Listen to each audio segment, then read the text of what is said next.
Donc le terroir, c'est un ensemble complexe qui comprend un climat, une topographie, c'est-à-dire les vignes aiment être plantées en pente parce que les Romains disaient Bacchus amat coles. Bacchus, le dieu du vin, aime les collines. C'est aussi une géologie et c'est enfin un sol.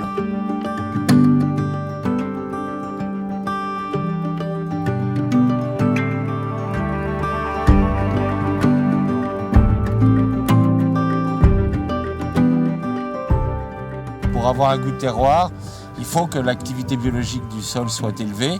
Ce sont les microbes qui nourrissent la vigne. La vigne n'est pas capable de manger dans le sol. Donc si votre sol n'est pas en bon état vivant, il n'est pas vivant et ne pourra pas nourrir correctement la vigne avec les goûts du terroir. Donc vous serez obligé de mettre des engrais chimiques et les engrais chimiques sont tous les mêmes sur la surface de la terre. Donc vous allez faire des vins qui n'auront pas un goût de terroir. Claude Bourguignon, j'ai fondé avec Lydia le laboratoire d'analyse microbiologique des sols. Et donc notre laboratoire fait des analyses complètes, c'est à la fois physique, chimique et biologique des sols agricoles et des sols viticoles. Nous sommes consultants pour la viticulture et particulièrement pour aider les vignerons à trouver des terroirs, des sols de qualité pour faire des grands vins. Pour moi, le sol, c'est l'équivalent de la partition pour un musicien. Donc le sol va donner comme les notes. L'instrument de la musique, pour l'interprète, c'est très important.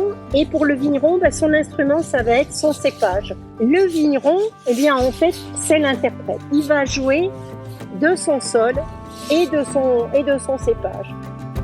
Donc la vie du sol, pour nous, c'est hyper important. Et la biologie et la biodynamie relance de façon spectaculaire cette vie dans les sols, l'augmentation de la microbiologie et de la faune. Et donc, à ce moment-là, on est plus sur des vins de terroir. Il y a eu un gros travail fait à Gramona. C'est-à-dire qu'il y a eu vraiment une démarche qui s'est faite. Nous aimons bien travailler avec les domaines comme Gramona qui avancent doucement. C'est-à-dire qu'il est passé d'une forme conventionnelle, ensuite d'une forme intégrée, ensuite il est passé en biologie, et puis ensuite il est passé en biodynamie. Donc il a fait les choses étape par étape, il n'a pas brûlé les étapes, donc on a pu doucement restaurer les sols, et ça c'est la meilleure façon de faire évoluer un domaine. C'est d'y aller progressivement, pas vouloir tout bouleverser du jour au lendemain, parce qu'il faut laisser le temps aux choses. Le sol est un milieu qui répond lentement. Nous sommes dans une époque pressée, et le sol travaille lentement.